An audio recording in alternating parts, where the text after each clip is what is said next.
In the thick of the jungle, smoke rises into the air from a downed military aircraft. Broken metal is strewn across the forest floor, mingling with the high ferns and lofty trees. By a gentle stream, Tou Zong remains still, his green pilot's uniform ripped and stained with blood, camouflaged against the ground. The faint sounds of enemy patrols reverberate through the jungle, contributing to a fraught and dangerous ambience. Echoes of the heart, a life of love and sacrifice. Deep in the jungle, Mi kneels next to Tou Zong, her traditional Hmong clothing standing out against the rugged surroundings. With calm precision, she administers herbal treatments to his injuries, her hands unwavering and her face set with silent resolve. Soft sunlight streams through the thick overhead foliage as the distant silhouette of the crashed plane serves as a somber reminder of the peril that remains close at hand. Tucked away in a clearing, a modest bamboo hut stands, encircled by lofty trees and dense jungle greenery. Inside, the faint light unveils plain bedding crafted from woven mats, clusters of herbs suspended from above, and customary Hmong implements orderly placed along the bamboo walls. The gentle shimmer of an oil lamp dances, emitting a cozy illumination that conjures a sense of sanctuary and solitude. Beside a softly babbling brook, Tou Zong is seated on the moss-covered earth, his worn green uniform marred with grime and blood. He stares deeply at his dim reflection in the undulating water, his visage marked by suffering and yearning. Next to him lies his battered pilot helmet, a vivid memento of the conflict he has abandoned. The tranquil jungle that surrounds him belies the inner chaos he feels. In a serene village setting, Mi and her late husband are seated together on a wooden path beside the rice fields, enveloped in the golden glow of the setting sun. Their soft laughter resonates as they enjoy a gentle moment, her traditional dress a splash of color against the muted hues of the surroundings. The camera immortalizes the affection in their smiles, preserving a moment of warmth and nostalgia. Mai kneels gracefully on the earth in the courtyard of a humble village dwelling, cradling a basket of fresh vegetables. Her plain clothes and serene expression mirror her unspoken grace. Opposite her, the parents of Tou Zong stand, expression severe, their traditional Hmong garments lending them an imposing presence. The atmosphere is charged the gentle glow of the descending sun, stretching shadows across the scene. In a quaint bamboo hut, Tou Zong and Mi are seated cross-legged on a woven mat, partaking in a simple meal of rice and vegetables.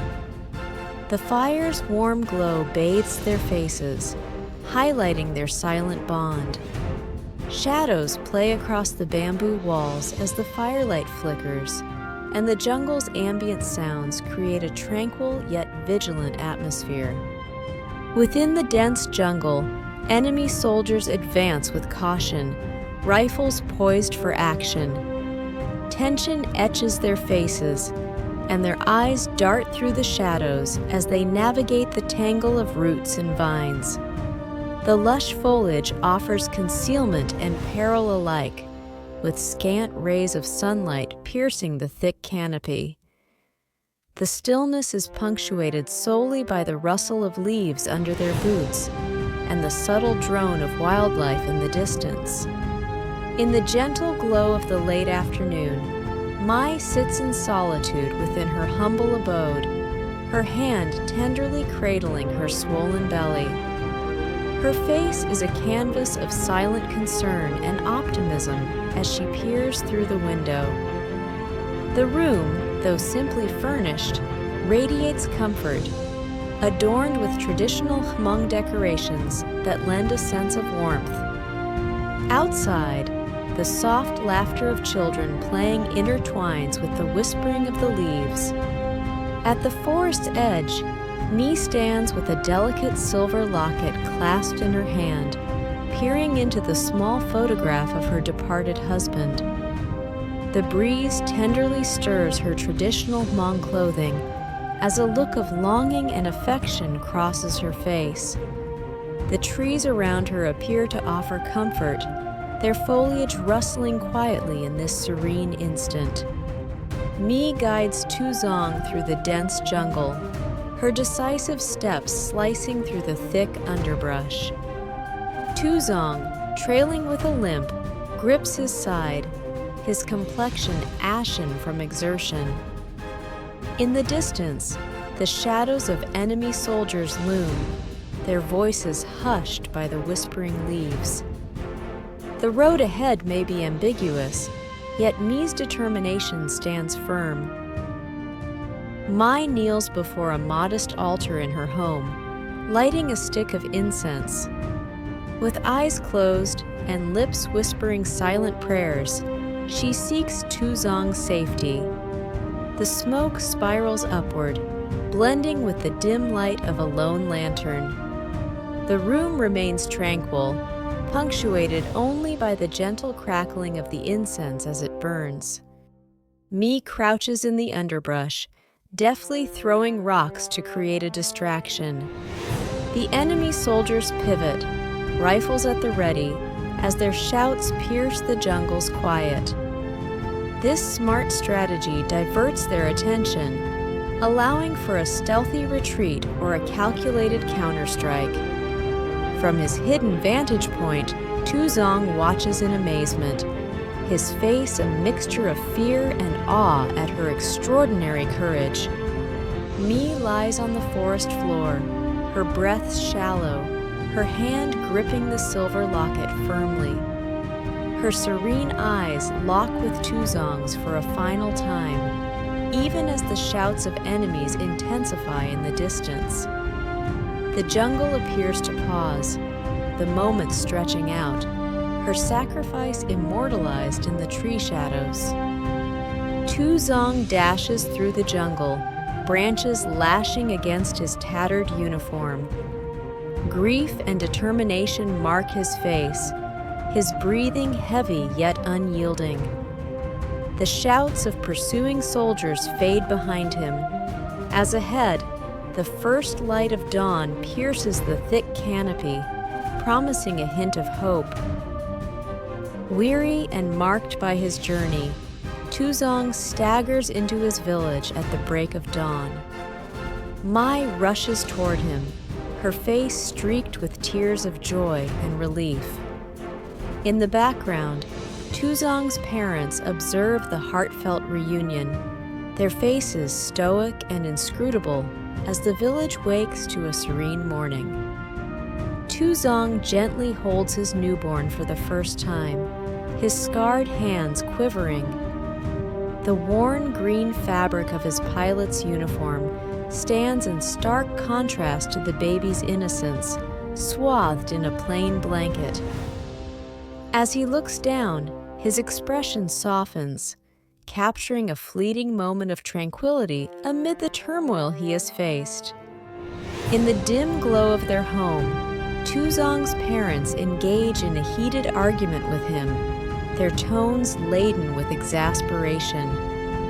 In the background, Mai remains silent, her hands clasped firmly, her expression serene yet determined. The wavering lantern light throws elongated shadows, reflecting the room's strained atmosphere.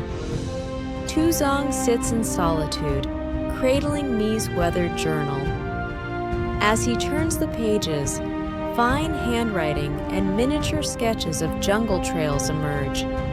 His face transitions from grief to subdued thankfulness as he follows her words with his fingertips, absorbing the depth of her wisdom. In a flashback, Mi stands amidst towering trees, her gaze lingering on Tou Zong as he departs the forest. Tears mar her cheeks, yet her smile is tinged with the sweet sorrow of pride in his survival. Sunlight streams through the leaves above, draping her in a golden light that merges her sadness with her fortitude. May stands upright and resolute, confronting Tou Zong's disapproving parents. She radiates serene confidence, her traditional Hmong dress a burst of color in the afternoon glow. Behind her, the intrigued villagers peek at the standoff, their murmurs lending gravity to the moment. Beneath the shade of a grand tree in the village, Tou Zong, Mai, and their child are seated together on a woven mat.